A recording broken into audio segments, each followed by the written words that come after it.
Hello everyone, welcome to UTS FX. আজ আমরা আলোচনা করতে চলেছি ভ্যালিড ইনভ্যালিড এন্ডোর্সমেন্ট নিয়ে। স্মার্ট মানি কনসেপ্টে এন্ডোর্সমেন্ট শব্দটি অনেকবার শুনেছি। আজ আমরা এন্ডোর্সমেন্ট নিয়েই আলোচনা করব। ভ্যালিড ইনভ্যালিড এন্ডোর্সমেন্টের বিষয়ে ডিসকাস করার আগে এই সমস্ত বিষয়গুলিতে নলেজ থাকাটা খুবই দরকার। 1. মার্কেট কেন এন্ডোর্সমেন্ট তৈরি করে। 2.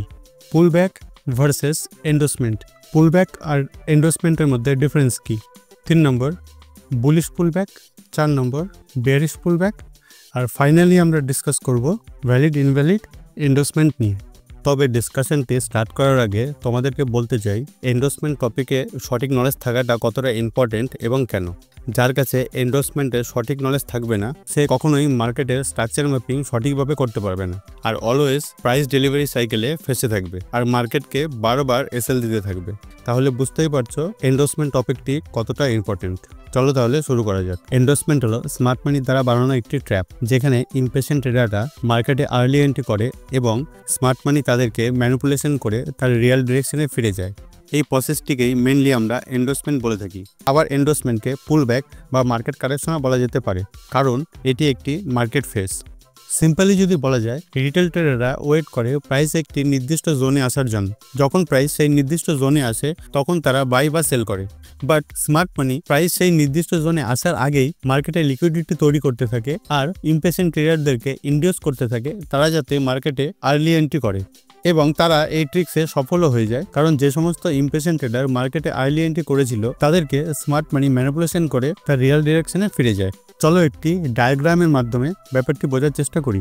আমরা এখানে একটি বুলিশ ট্রেন্ড দেখতে পাচ্ছি, যার এক্সপেনশন ফেসে একটি অর্ডার ব্লক রয়েছে। ম্যাক্সিমাম ট্রেডাররাই ওয়েট করে প্রাইস এই নির্দিষ্ট জোনে আসার জন্য। বাট দেখো, স্মার্ট মানি প্রাইস অর্ডার ব্লকে আসার আগেই মার্কেটে একটি ট্র্যাপ বা এন্ডোর্সমেন্ট সেট করেছে। এই সময় অনেক রিটেল ট্রেডাররাই ভাবে প্রাইস হয়তো এই অর্ডার ব্লকে আর আসবে না, তাই তারা মার্কেটে আর্লি এন্ট্রি শুরু করেছে। এই সময় প্রাইস কিছুটা উপরে গেলেও তারপরেই হঠাৎ করে মার্কেটে আনএক্সপেক্টেড সেল এসে ইমপেশেন্ট ট্রেডারদের প্রত্যেকের এসএল হান্ট করে মার্কেট আবার তার রিয়েল ডিরেকশনে ফিরে গিয়েছে। আই হোপ এবার তোমরা বুঝতে পেরেছ এন্ডোর্সমেন্ট কাকে বলে। এবার একটি রিয়াল চার্ট দেখো, তাহলে পরে বুঝতে পারবে স্মার্ট মানি, হেজ ফান্ড বা ইনস্টিটিউশন কিভাবে রিটেল ট্রেডারদেরকে ম্যানিপুলেশন করছে। তাই এন্ডোর্সমেন্টের প্রপার নলেজ থাকা ভেরি ইম্পর্টেন্ট। আমি তোমাদেরকে ইনশিওর করছি যদি এই ভিডিওটা তোমরা কমপ্লিটলি দেখো তাহলে পরে ভ্যালিড ইনভ্যালিড এন্ডোর্সমেন্ট নিয়ে তোমাদের অন্য কোনো ভিডিও আর ইউটিউবে দেখতে হবে না।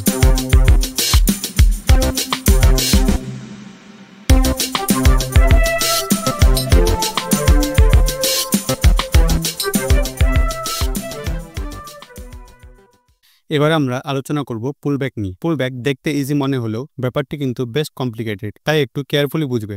যদি আমরা পুলব্যাকের ডেফিনেশন নিয়ে আলোচনা করি তাহলে পরে বলতে হবে when price take out the previous candle high or low it's call valid pullback.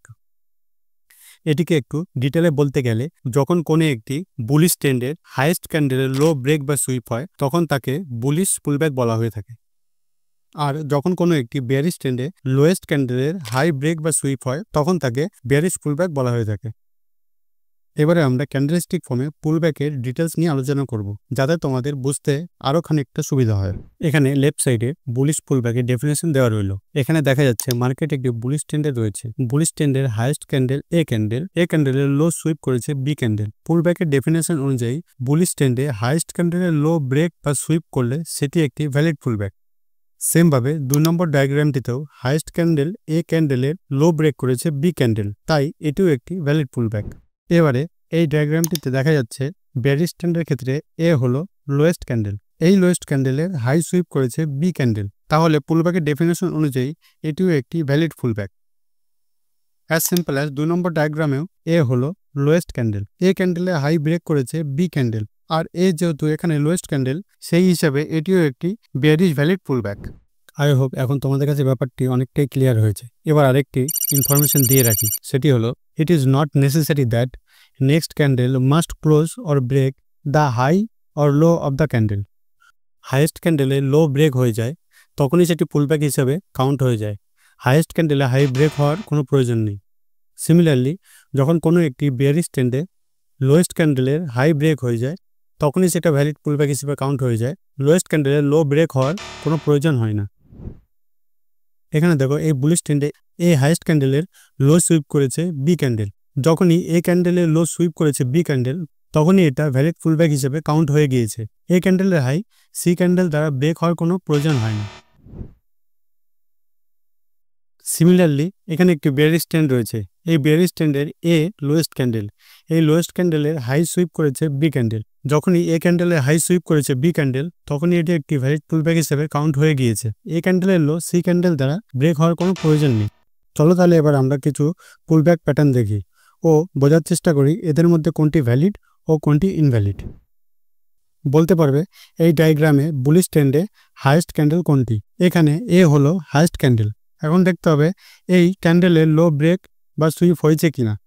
এক্ষেত্রে বি ক্যান্ডেল এ ক্যান্ডেলের লো ব্রেক করেছে, তাই এটি একটি পুলব্যাকের রুলস হিসেবে এটি একটি ভ্যালিড পুলব্যাক। এবার এই 2 নম্বর ডায়াগ্রামটি ভ্যালিড না ইনভ্যালিড সেটি যাচাই করে দেখা যাক। এখানে সেম ভাবে বুলিশ ট্রেন্ডে হাইয়েস্ট ক্যান্ডেল এ ক্যান্ডেল, এখানেও এ ক্যান্ডেলের লো ব্রেক করেছে বি ক্যান্ডেল, তাই শর্তানুসারে এটিও একটি ভ্যালিড পুলব্যাক। একটি কথা সবসময় মনে রাখতে হবে, বুলিশ ট্রেন্ডের হাইয়েস্ট ক্যান্ডেলের লো ব্রেক বা সুইপ হতে হবে, তাহলে সেটি একটি ভ্যালিড পুলব্যাক। এবার 3rd নম্বর ডায়াগ্রামটিতে যাওয়া যাক। দেখো তো এটা কি ভ্যালিড পুলব্যাক? না, এটা ভ্যালিড পুলব্যাক নয়, কারণ এখানে হাইয়েস্ট ক্যান্ডেল এ ক্যান্ডেলের লো ব্রেক বা সুইপ কোনোটিই হয়নি। এখানে যে 3টি ক্যান্ডেল দেখা যাচ্ছে এদের মধ্যে একটিও হাইয়েস্ট ক্যান্ডেলের লো ব্রেক করতে পারেনি, তাই অবশ্যই এটি একটি ইনভ্যালিড পুলব্যাক। এক্ষেত্রে এই 3টি ক্যান্ডেল হাইয়েস্ট ক্যান্ডেলে ইনসাইড বার বলা যায়। এবার নেক্সট ডায়াগ্রাম, 4 নম্বর ডায়াগ্রামে এখানে পরপর 2টি পুলব্যাক রয়েছে। এখানে কোনটি ভ্যালিড এবং কোনটি ইনভ্যালিড তা ডিসকাস করা যাক। ফার্স্ট সুইংয়ে এ ক্যান্ডেল হলো হাইয়েস্ট ক্যান্ডেল। এই হাইয়েস্ট ক্যান্ডেলে লো ব্রেক করেছে বি ক্যান্ডেল, তাই এটি একটি ভ্যালিড পুলব্যাক। এবারে 2 নম্বর সুইংটি একটু ভালো করে কেয়ারফুলি দেখো।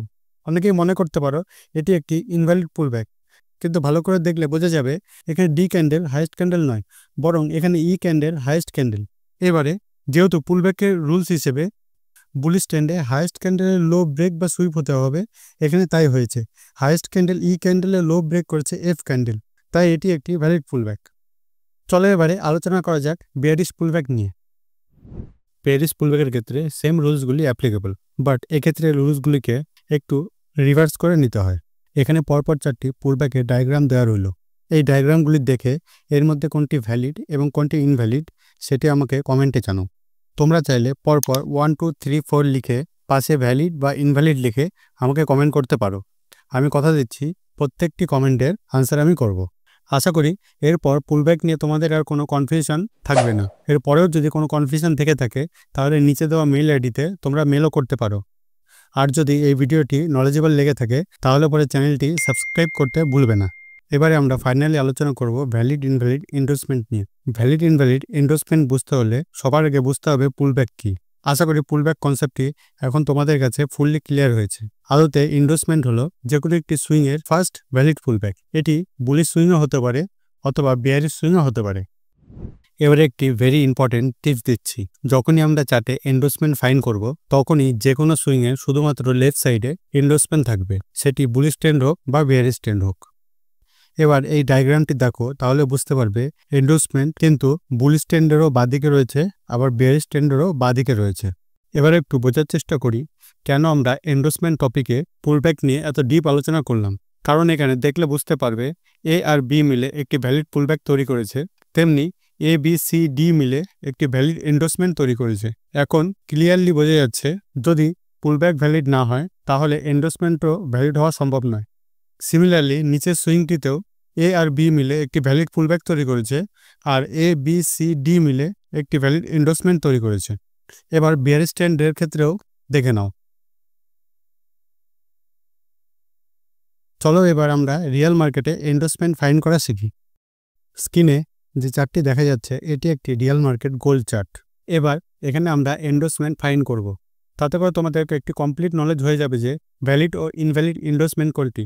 এক্ষেত্রে আমরা চার্টের ডাউন সাইড থেকে এন্ডোর্সমেন্ট ফাইন্ড করা শুরু করব। এবার ফার্স্ট কারেকশনটি দেখো, এখানে হাইয়েস্ট ক্যান্ডেল কোনটি? এটি হলো হাইয়েস্ট ক্যান্ডেল। এখানে এখন দেখতে হবে এই ক্যান্ডেলটি লো ব্রেক বা সুইপ হয়েছে কিনা।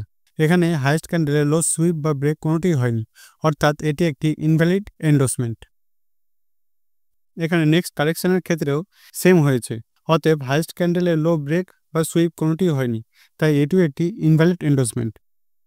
এবার এই পরের সুইংটিতে একটু কনফিউশন হতে পারে, তাই একটি কথা মাথায় রাখবে যে এন্ডোর্সমেন্ট ভ্যালিডেশন করার সময় ক্যান্ডেলস্টিকের কালার ম্যাটার করে না।